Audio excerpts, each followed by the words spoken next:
ओम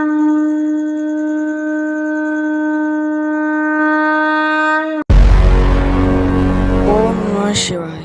ओम नमः शिवाय।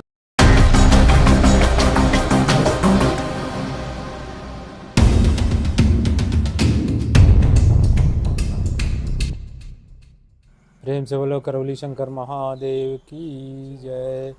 शक्ति स्वरूपा माता कामाख्या गुरु माता की जय। तो आज हम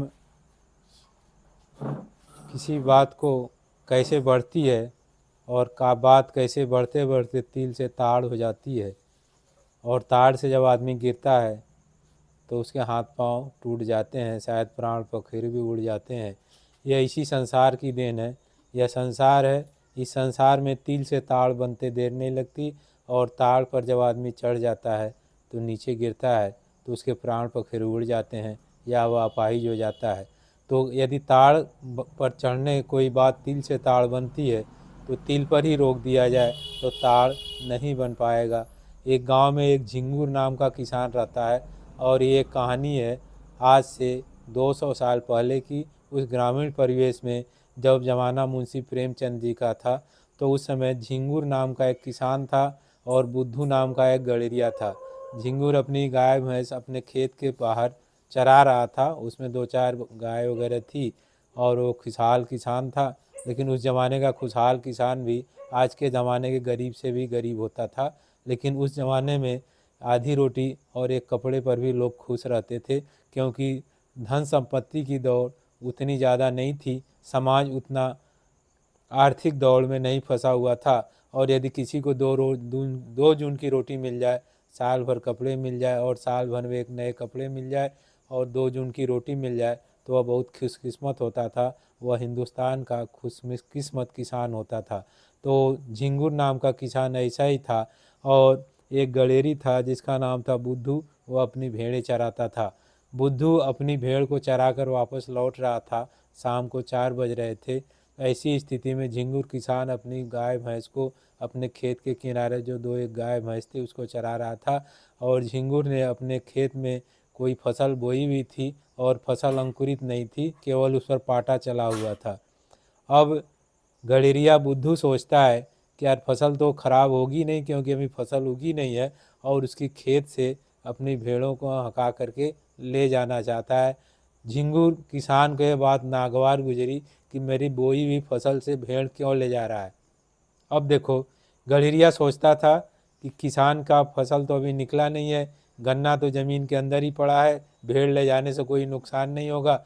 और झिंगुर सोचता था कि मेरी बोई हुई खेत से भेड़ों को क्यों ले जा रहा है। और इसमें झिंगुर ताव में आ जाता है और बुद्धि को उल्टी सीधी खरी बातें सुनाता है। बुद्धू कहता है, अरे भाई इतना नाराज़ ना हो, भेड़ निकल जाएंगी, अभी कोई फसल में दिक्कत भी नहीं होगी। लेकिन झिंगुर उसको उल्टा सीधा करके उसकी भेड़ों को मार पीट करके दूसरी तरफ भगा देता है। बुद्धू इस बात को अपनी जेहन में ले लेता है, अपने दिमाग में ले लेता है। बुद्धू नाम से तो बुद्धू था, लेकिन दूसरी तरफ वह एक बहुत ही चतुर और कनिंग चतुर का आदमी था, जिसे लोमड़ी को कनिंग चालाक लोमड़ी कहा जाता है। बुद्धू 1 2 4 6 दिन 10 दिन बीता, 20 दिन बीता। एक दिन जा कर के झिंगुर के गन्ने के खेत में जो खड़ी हुई थी उसमें आग चुपके से लगा देता है, और इस तरह से उसकी पूरे गन्ने की फसल जल जाती है। और इसके कारण आसपास के जो गन्ने के खेत थे दूसरे किसानों को, वो भी जल जाते हैं। सुबह जाकर देखते हैं तो सारे गन्ने की फसल बर्बाद हो चुकी है। सारे किसान झिंगुर को, जिनके और भी खेत झिंगुर के खेत के साथ जल गए थे, वो ताना मारते हैं कि तुम्हारे खेत में पहले आग लगी और इसके कारण मेरी भी फसलें बर्बाद हो गई। इस तरह से झिंगुर किसान की सारी फसल बर्बाद हो जाती है। बड़ी ताज्जुब की बात है कि उस समय के किसान का नाम भी झिंगुर हुआ करता था। झिंगुर एक मछली होती है, या झिंगुर एक कीड़ा होता है जो गांव में घरों में होती है। और आज किसी के बच्चे का नाम झिंगुर नहीं होता है, तो कम से कम हिंदुस्तान इतनी प्रोग्रेस तो किया है कि अपने बच्चे का नाम सही ढंग से रखना शुरू किया है, और झिंगुर और मिंगुर नहीं रख रहा है।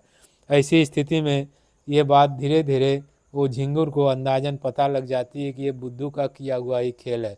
बुद्धू एक चतुर था, भेड़ का पालन करता था, लेकिन अपनी चतुराई के कारण वह अपना जो भेड़ के ऊन से बने हुए कपड़े भी बेचता था और इस तरह से वो थोड़ा आर्थिक रूप से ठीक था। गांव की यह संस्कृति थी, गांव का आधार था। अब ऐसी स्थिति में झिंगुर ने बुद्धू को सबक सिखाने का मौका सोच रहा था क्या करें क्या नहीं करें।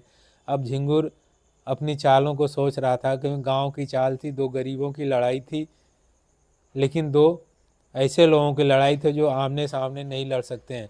ऐसी लड़ाइयाँ आपके जीवन में भी आती है और ऐसी लड़ाइयों को यदि आप नहीं देखते हैं, नहीं समझते हैं, तो आप मात खाते हैं और अपने जीवन में भी नीचे की तरफ चले जाते हैं। और जैसा कि इस कहानी से आप अनुभव करेंगे कि कैसे जीवन के नीचे की तरफ, रसातल की तरफ एक दूसरे के प्रति गंदी चालें चलते हुए झिंगुर और बुद्धू पहुंच जाते हैं।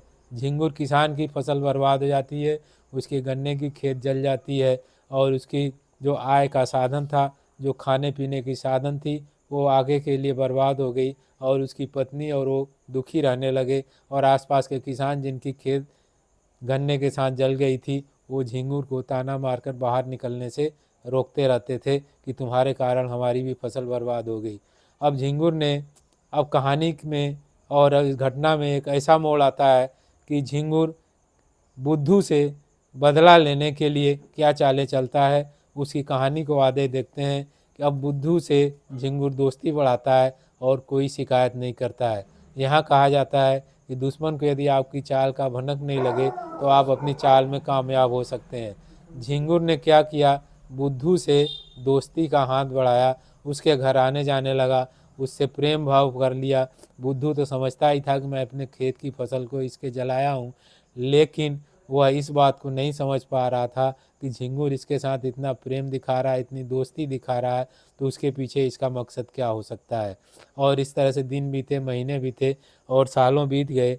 एक बार झिंगुर ने जाकर बुद्धू से कहा कि भाई अब तो सारी फसल बर्बाद हो गई, मैं भी गरीब हो गया हूँ और घर भी देखने लायक नहीं है। मैं तो सोच रहा हूँ कि गांव से शहर में चला जाऊँ, वहाँ कुछ रोजी रोटी कर लूँ जिससे कि अपने परिवार का पालन पोषण कर लूँ। मेरे घर पर एक बछिया है, अब उसको क्या करूँ। अगर तुम अपनी भेड़ों के साथ उसको रख लेते हो तो अच्छा होता होगा। हम लोग भी बचपन में देखते थे कि जो ग्वाले या जो भेड़ियारे या जो गणेरिया अपनी गायों को चराते थे, उसके साथ लोग अपनी बकरी या भेड़ या अपनी गायों बछिया को दे देते थे और उसके बदले में उस गड़ेरिया को क्या मिलता था कि अगर वो बछिया होती थी या बछवा होता था तो वो गड़ेरिया उसमें से कोई एक रख लेता था, चाहे माता को रख लेता था या बेटी को, जो बछिया बछवा हुई वो रख लेता था। इस तरह से गड़ेरिया का भी पालन पोषण हो जाता, तो उसको भी लाभ हो जाता था और उस किसान को भी लाभ हो जाता था जो अपने पशु को खाना नहीं खिला पा रहा था। तो उसने कहा, झिंगुर ने कहा, भाई बुद्धू, मेरे पास एक बछिया है लेकिन मेरे पास चारा नहीं है और मैं गांव से शहर जा रहा हूं, घर में अनाज दाने भी नहीं जिससे अपने परिवार को चला सकूं, इसलिए वो जो है मेरी बछिया को तुम अपने पास रख लो तो हमारा भी गुजर बसर हो जाएगा और तुम्हें भी गाय का पुण्य मिल जाएगा और तुम्हें भी लाभ हो जाएगा। पहले तो बुद्धू अपनी पुरानी बातों को ध्यान में रखा रहता है और मना करता है, लेकिन उसके झिंगुर के कई बार कहने पर वो इस बात के लिए राजी हो जाता है। अब यहाँ पर कहते हैं कि सोच समझकर राखिए, मिले नहीं तो दंड, टूटे जब चूहत बहुत, शीशा और घमंड। शीशा जब टूटता है तो अगर उस पर आप चलते हैं कांच तो बहुत चुभता है, इसलिए सोच समझ करके अपने साथ किसी का सौदा रखना चाहिए या करना चाहिए। यहाँ बुद्धू ने झिंगुर से सौदा कर लिया और उसकी बछिया को रख लिया। इस तरह से 2-4-10 दिन बाद गांव में एक सत्यनारायण भगवान की कथा थी, जैसा कि हिंदू धर्मों में होता है। और झिंगुर बुद्धू से कहा कि यहाँ गया और कहा कि भाई चलो सत्यनारायण भगवान का कथा हो रहा है। पहले तो बुद्धू ने मना किया कि नहीं, भेड़ चराने जाना है, लेकिन झिंगुर के आग्रह करने पर बुद्धू, झिंगुर और उसके दोस्त जो हरिहर, ये सब वहाँ सत्यनारायण की कथा में पहुँच गए और अगली पंक्ति में बैठ गए। सत्यनारायण महाराज की कथा चल रही है, सत्यनारायण का कथा हो रहा है और शंख पर शंख बज रहे हैं। एकाएक उसका झिंगुर का दोस्त हरिया आता है भागते हुए, हरिहर भी बोलते हैं, और कहता है अरे झिंगुर, तुम्हारी गाय तो, तुम्हारी बछिया तो बुधिया ने मार डाला, उसको बांधे हुआ था और वो जो है बांधे बंधे ही मर गई। अब बुद्धू तो बड़ा परेशान, उसने कहा मैं तो बछिया खोल के आया था बाड़े में, अरे नहीं, तुम्हारी बछिया मरे मेरे बंधे हुए ही मर गई है। अब देखा गया तो भेजा गया तो बछिया मर गई, गौ हत्या का पाप लग गया झिंगुर पर। सत्यनारायण की कथा चली रही थी, पंडित जी वहाँ बैठे हुए थे, उन्होंने जो जजमेंट सुना दिया कि बुद्धू तुमने तो गौ हत्या कर दिया, तुमने बछिया को बांध करके तड़पा के मार दिया, तुम्हारे पास तो गौ हत्या का तुमने पाप किया है, गौ हत्या और ब्रह्म हत्या बराबर है, और इस तरह से तुम्हें क्या करना होगा। उसने गांव से भरी सभा में ये दंड सुनाया कि 3 महीने भिक्षाटन करना होगा, भिक्षा मान करके जीवन यापन करना होगा, 500 ब्राह्मणों को भोजन कराना होगा और 5 गायों का दान करना होगा। अब बड़ी समस्या हो गई।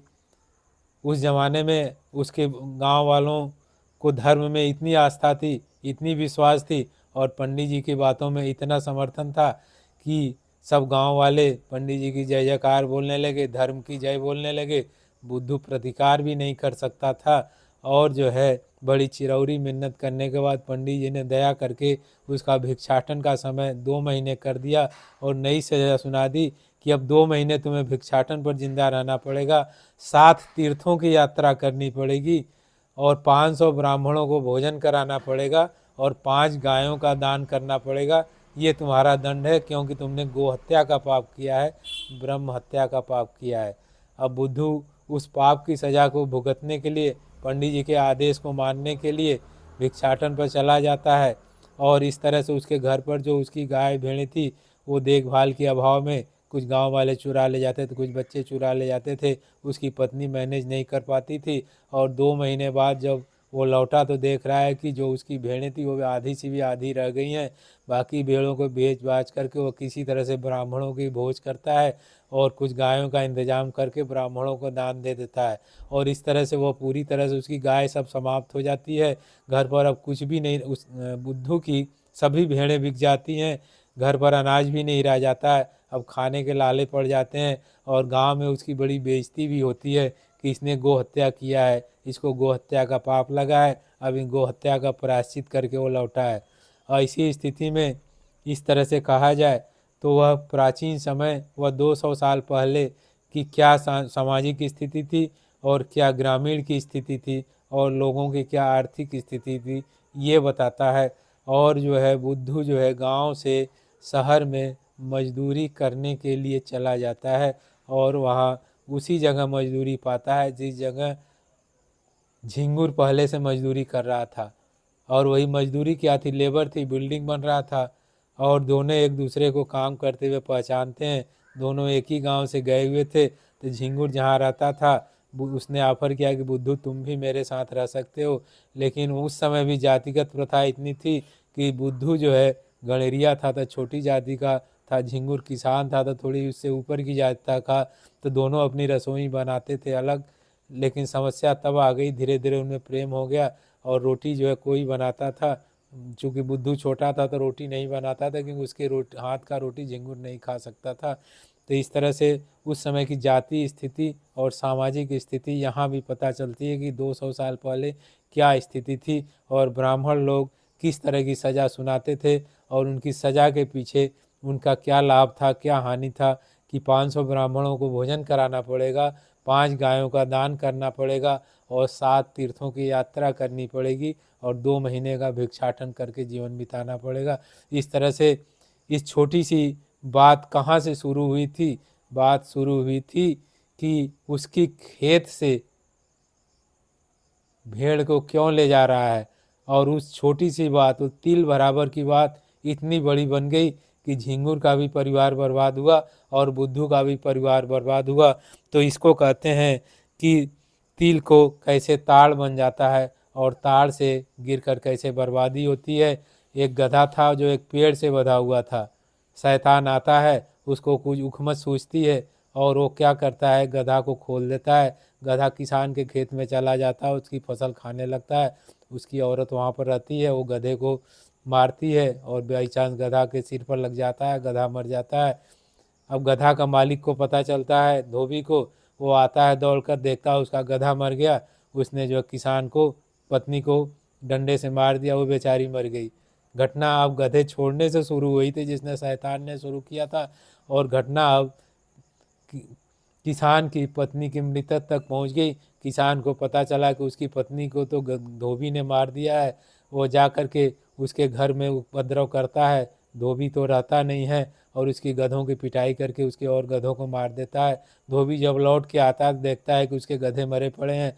वह जाता है और किसान के घर में आग लगा देता है और आकर रात को, और सोचता है कि सब किसान और उसके बच्चे मर गए होंगे, और देखता है कि उसके कुछ बच्चे मर गए हैं, लेकिन किसान अपनी किसी मेहमानी में गया हुआ था, वह बच जाता है। लेकिन धोबी को ये पता नहीं रहता है और उसको समझ में आया किसान भी मर गया। कुछ समय बाद पता चला कि उस किसान ने धोबी के घर में जाकर आग लगा दी, जिसमें धोबी के घर के बच्चे और धोबी सहित बर्बाद हो गए। यहाँ पर सोचा जाए तो शुरुआत कहाँ से हुई थी? शैतान ने केवल धोबी के गधे को पेड़ से जो बंधा बांध कर गया था उसको खोल दिया था। तो इस तरह से इस सारी प्रकृति में शुरुआत तिल से होती है और बात ताड़ तक पहुंच जाती है। इसलिए यदि बात बुराई की तरफ जा रही है, बुराई झगड़े की तरफ जा रही है, तो समझदारी भी इसी में है कि उस बात के मूल को समझे कि बात कितनी छोटी है, और इसको हम इतना बड़ा तो नहीं बढ़ा देते जा रहे हैं, इतना बड़ा तो नहीं बढ़ाए जा रहे हैं कि हमारे लिए और पड़ोसी के लिए बर्बादी का कारण होता है। और इस तरह से शैतान का तमाशा इस तरह से खेला जाता है कि शैतान ने, किसी ने पूछा कि शैतान तुमने ऐसा क्यों किया? तो शैतान ने कहा, मैंने तो सिर्फ गधा खोला था, मुझे तो तमाशा देखना था, बाकी सब बातें तो आदमियों के अंदर ही थी। संवेदनाएं, चिढ़, ईर्ष्या, जलन, क्रोध, ये सब आदमियों के अंदर थी। मैंने तो केवल हनुमान जी की पूंछ की तरह से आग लगाई। लंका को जलाने वाले तो आदमी ही थे जो उन्होंने खुद जला लिया। इस तरह से आपके जीवन में यदि आपके पड़ोसी से, आपके जानने पहचानने वालों से किसी छोटी सी बात को लेकर तिल की शुरुआत होती है तो उसको ताड़ बनने से रोक दीजिए। आपका भी परिवार खुशी रहेगा और उसका भी परिवार खुशी रहेगा। ओम नमः शिवाय। करौली शंकर महादेव की जय। हर हर महादेव। वीडियो देखने के लिए धन्यवाद। अगर वीडियो में कुछ भी सकारात्मक पॉजिटिव दिखा हो तो आप मानव समुदाय के हित में लाइक करें, शेयर करें और चैनल को सब्सक्राइब करना ना भूलें।